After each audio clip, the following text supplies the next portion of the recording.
Barça face au Bayern. C'était donc la rencontre à suivre sur notre antenne. Et puis on reviendra également sur le match fou du Real Madrid hier soir contre Dortmund, porté par Vinicius. Les Madrilènes rôle pour l'emmener vers le but et il garde la vitesse, il garde la puissance malgré le retour de Upamecano. Pour revenir sur ce qu'on disait, ce qu'on se disait en avant-match, vous parliez du tiki-taka barcelonais qui était toujours un petit peu dans la cuisine locale, mais là vous avez parlé de verticalité essentiellement, non ?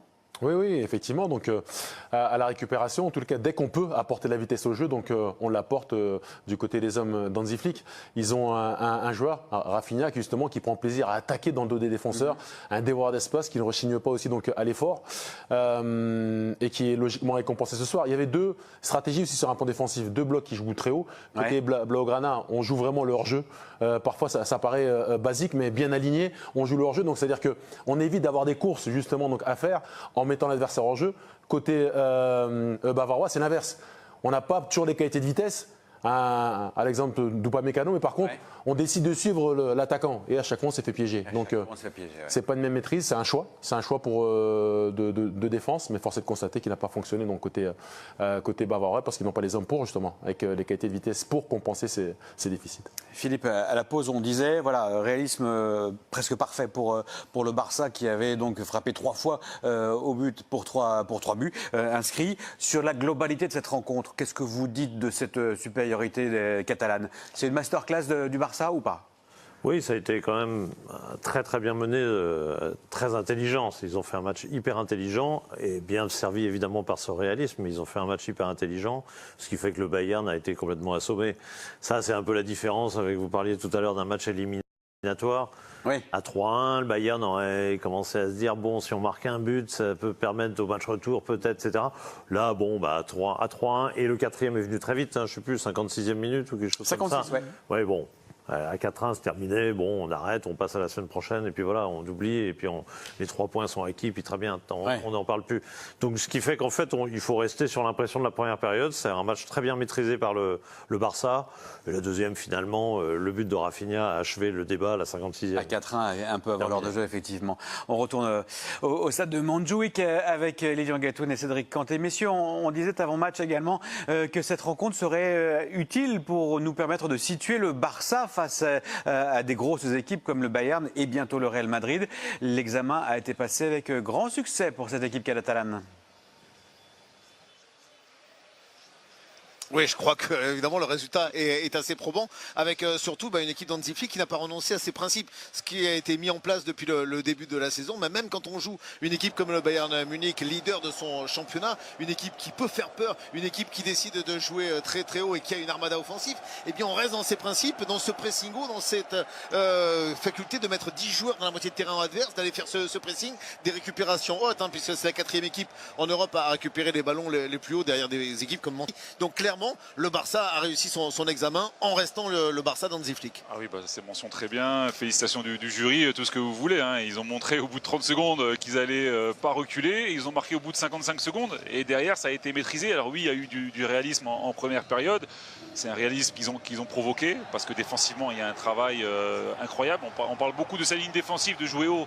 Mais il y a ce qui se passe aussi dans la densité, dans le cœur du jeu, avec des joueurs offensifs qui sont les premiers défenseurs, un petit peu comme à l'époque quand ils dominaient l'Europe de la tête et des épaules. Donc c'est un peu ce retour de ce Barça-là, avec en plus cette arme de la profondeur. Donc c'est une équipe qui est redoutable. Moi, je les attendais au tournant sur un match comme aujourd'hui. Alors il y a un autre test qui arrive rapidement, mais il va y avoir des tests un peu tout le temps cette saison. Mais en tout cas, ils ont montré qu'ils étaient capables d'élever le niveau de jeu et de battre des équipes qui peut-être étaient plus fortes qu'elles au départ sur le papier. Parce qu'il y a effectivement cette domination tactique, en tout cas sur cette rencontre, cette première période. Mais il y a aussi des dominations individuelles. Parce qu'on a souvent parlé de Yamal pour le Barça, Lewandowski éventuellement. Mais voilà que Rafinha devient l'une des pépites de ce Barça 2024-2025. Ouais, on en avait parlé en avant-match. Il a été impressionnant, surtout dans la tactique aussi pour l'adversaire. Rafinha en a largement bénéficié. C'est l'une des vertus d'Hansi Flick aussi, d'avoir relancer Lewandowski et donner énormément de confiance à un joueur comme Rafinha. Il le disait lui-même en interview. Oui, il a donné beaucoup de confiance. Pour on est avec le brassard, effectivement, donc sur le bras. Pour jouer sous Hansi Flick, il faut des qualités, bien évidemment techniques, mais il faut aussi une donnée, c'est de l'ambition, du courage. parce qu'il faut aller agresser constamment l'adversaire. Et prendre des risques. Et prendre des risques, exactement. Donc il faut aussi du caractère. Et donc il a su en tous les cas le regonfler, lui donner en tous les cas, lui faire prendre conscience qu'il pouvait avoir de cette envergure-là. Et depuis le début de saison, il est transfiguré. Mais c'est incroyable le nombre de sprints à haute intensité qu'il est capable de réaliser, autant défensif qu'offensif. À chaque fois, il offre une solution au porteur du ballon avec cette volonté d'aller attaquer l'espace, mais avec la même intensité. Et ce soir, oui, et en plus d'être généreux dans l'effort, il est aussi chirurgical à la finition. Il a déjà 9 buts cette saison. Sur l'ensemble de la saison dernière, il en avait marqué 10 et c'est déjà son deuxième triplé de la saison. Il en avait marqué un contre Valladolid. Donc il contribue fortement effectivement à cette belle attaque barcelonaise. Est-ce que c'est le brassard qui le déclic pour lui? En tout cas, c'est le meilleur début de saison de sa carrière. Est-ce que vous avez fait le petit calcul de décisif tous les temps de minutes? Pas encore. Alors c'était toutes les 71 minutes avant le match. Ouais. Donc là, il a augmenté son ratio. Assurément. C'est moins de 70 minutes. Ouais. On va attendre d'avoir les premières réactions du côté du stade de Montjuïc, évidemment. Je crois qu'il y a Jules Koundé qui se prépare à répondre à nos questions. On va y venir dans un instant. Est-ce que, Philippe, vous vous attendiez à un tel niveau de jeu, à une telle métamorphose peut-être d'un joueur comme Rafinha, qui certes était un bon joueur, on ne va pas non plus se mentir, mais même pas à ce niveau-là l'an passé? Non, et puis depuis qu'on le connaît. Autant ça a toujours été un joueur... avec de la pulsion, enfin, c'est un joueur qui a du caractère. On l'a vu à Rennes, on l'a vu à Leeds, on l'a vu au début au Barça. Mais honnêtement, non, je ne croyais pas qu'il soit capable de monter à ce niveau-là. Il est dans la forme de sa vie, très, très clairement. Et il reste à voir si ça va durer, évidemment. Mais des trois, si vous voulez, de devant, c'est quand même pas le plus doué. Mais ce qu'il montre est tout à fait étonnant. Tout à fait étonnant, effectivement. Derrière, c'est resté solide aussi du côté du Barça. On va écouter par exemple Jules Koundé, le défenseur français au micro de Guillaume Pezzac. Jules, bonsoir. Quelle soirée pour votre équipe ce soir?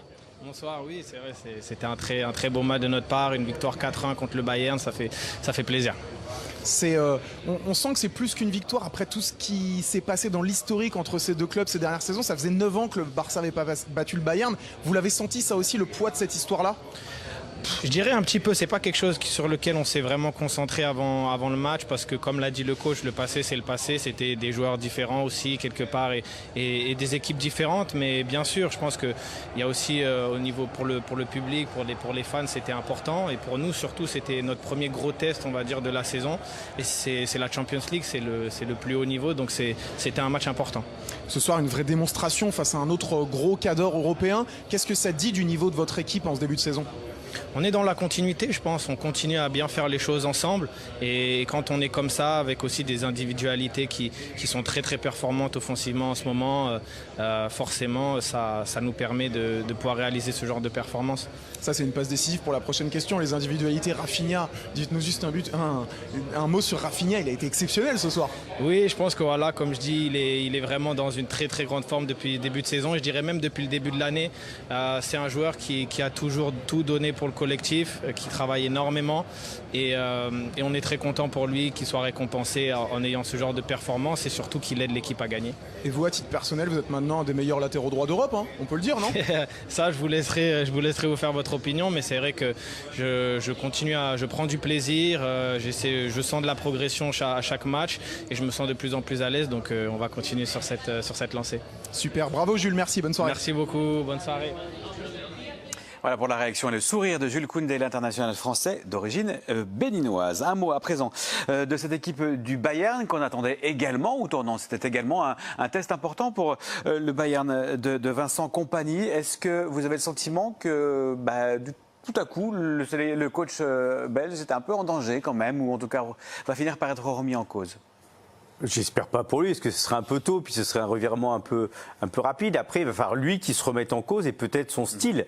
Je veux dire, si tu décides de faire le pressing autant que ça, et à chaque fois que tu es transpercé, tu es en danger, à chaque fois qu'il y a une balle dans la profondeur, tu es en danger parce que tu gères mal cette profondeur, alors que tu sais que c'est là que ça peut se jouer, il y a un réel problème. Il y a une adaptation, il en a parlé en début de match en disant nous on ne s'adaptera pas, on joue notre jeu, quel que soit l'adversaire. Il va peut-être falloir qu'il adapte un petit peu son style, parce que sinon il va se faire transpercer à chaque fois. Retour auprès de Lilian et Cédric, toujours à Montjuïc. Messieurs, un mot également sur cette équipe du Bayern. Je vous entendais, Cédric, parler de manque d'équilibre général dans cette équipe du Bayern. Certes, devant c'est très fort, mais globalement, l'équipe est mal équilibrée selon vous?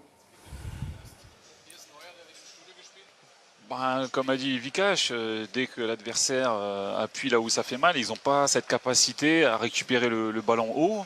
Ils ont trop subi et derrière, ils ont des joueurs évidemment exceptionnels. On parle du Bayern de Munich, mais dans l'attitude défensive, pour moi, il n'y a pas ce qu'il faut. Je sais que le grand FC Barcelone à l'époque, c'était aussi un peu déséquilibré, mais vous aviez des défenseurs qui mettaient le pied, qui taclaient et qui faisaient tout pour empêcher l'adversaire de marquer. Là, on les a sentis défendre très proprement. Mais face à une équipe du FC Barcelone en feu, c'est pas suffisant. Et j'ai l'impression que dès que le niveau s'élève, eh ben, ils sont pris en profondeur, malgré les qualités de vitesse qu'ils ont, encore une fois. Donc c'est quand même assez paradoxal. Donc il va falloir que Kompany, dans son style, il trouve un équilibre, une équipe efficace contre les petites équipes, contre les grosses écuries, parce que l'ambition du Bayern, c'est toujours d'être au plus haut et de gagner la Ligue des Champions. Merci beaucoup Cédric Canté, merci beaucoup Lilian Gatoun. Faites attention en redescendant la colline de Montjuïc pour le prochain match. On vous retrouvera évidemment sur nos antennes. Parlez-nous, vous également José, de cette équipe du Bayern. Au niveau défensif, il y a un souci ou pas? C'est trop scolaire, c'est trop friable, c'est quoi? Je pense que c'est pas son style. Je pense que c'est l'identité qu'il veut mettre donc à cette équipe. Encore une fois, cette prise de risque, elle est assumée. Donc, il sait qu'il a de l'espace effectivement donc dans le dos de sa défense. Dès l'instant où son milieu de terrain donc est transpercé pour son milieu de terrain, il y a comme individuel ce soir. Kimmich n'a pas fait un grand match. Müller en première période non plus. Donc, il a été absent. Et après, derrière, justement, en laissant des espaces derrière, ces défenseurs ne sont pas rassurants. Je ne trouve pas que ce soient des défenseurs en capacité. Alors, sur une ou deux actions, de temps en temps, ils sont capables, bien sûr, de gérer des coups. Mais constamment, ils sont plus en difficulté que dans un registre dans lequel, justement, ils sont capables de rattraper les erreurs. Donc ça, il y a une vraie réflexion. Parce que ce soir, on l'a vu, donc dès l'instant où il y avait un ballon dans le dos de cette défense, ils sont en difficulté. Dès l'instant où ils doivent courir derrière leur but, ils ont des difficultés à analyser à quel moment il faut intervenir, comment intervenir. Upamecano, il joue un peu sur des œufs, il a peur d'intervenir à la surface, il n'est pas dans le bon timing. Donc il faut qu'il règle ça. Parce qu'après, ils ont eu une forme de possession, ils ont eu aussi donc des situations. Mais les hommes forts, on peut parler aussi de Neuer. Ce soir, voilà, il n'est pas décisif, il n'est pas donc. Dans la relance, un peu friable également. Les patrons, les joueurs qui doivent être les patrons en tous les cas de cette équipe, pour moi, ont été quand même défaillants comme ce soir côté bavarois. Il y a quand même un patron qui a assuré, c'est Kane. On est d'accord? Oui, lui, oui. Un but et demi ce soir.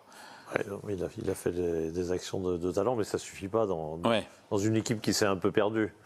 Ce qui ressort quand même de ce qu'on dit, c'est ça, c'est qu'au bout d'un moment, finalement, l'équipe elle a disparu petit à petit, et elle est sortie du match, elle a même laissé une piètre impression à l'issue de la deuxième période finalement. Oui, on dit que finalement le Bayern, finalement il se dégonfle, il s'est dégonflé, ce soir il s'est dégonflé. C'est ça, le Bayern, au fur et à mesure du match. Très bien. Voilà pour cette affiche du jour et ce dégonflement ou dégonflage de Bayern Munich. Calme-toi, mais c'est tout à fait possible, effectivement, cette qualification pour la suite de la compétition. Avant de continuer à évoquer les matchs du jour, on revient un instant sur le choc de la soirée.